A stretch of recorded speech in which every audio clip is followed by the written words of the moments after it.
The hub sponsored for 10 Kenya leather experts to go and do an exposure visit in Ethiopia.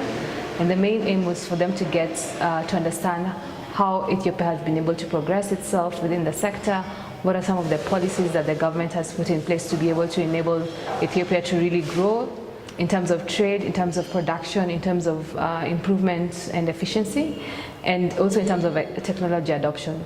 And what they realize is that there's a lot that both the government has done to help create an enabling environment, as well as Ethiopia has really benchmarked itself against the best in the world. Of course, being an entrepreneur, the first thing I wanted to scout for is supply for finished leather, because they have superior finished leather. So I worked to see whether I can forge partnership with a tanner who was able to actually give me a few samples that I came back with. I've been able to try out on products, and I look forward actually to seeking supply of finished leather from Ethiopia as we work to grow our own industries to be able to match the quality of finished leather. We were able to learn our strengths and our weaknesses that we have in the industry as we are at the moment.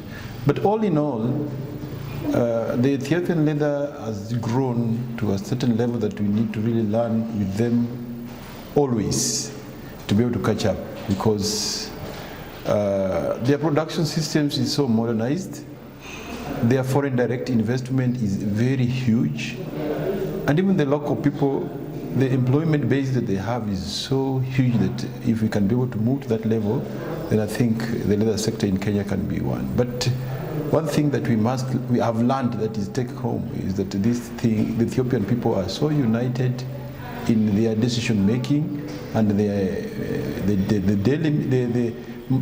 periodic meetings between the players from the chambers, the associations, and the government. And one interesting thing is that all the players, every 3 months, they have a meeting with the Prime Minister, the final decision maker, and it helps them a lot. And that's very important that we've learned, the government, private sector, and other partners working together. As an institution, because one of our mandates is to carry out capacity building, training, so what we actually need to do, and some of the action plans that we can recommend to the industry, is to come up with training curriculums that actually will help the industry. We will need to work closely with the industry, see the gaps that are there, and see how we can actually help the industry to bridge those gaps, particularly when it comes to skills development. And also, as a research institution, we also need to try and work closely with the industry to ensure that they improve their processes, more particularly when it comes to cleaner production processes. Yeah. Is that they have a very well structured way of building their skills base, technical skills base. So we have very strong partnerships between industry players and training institutions.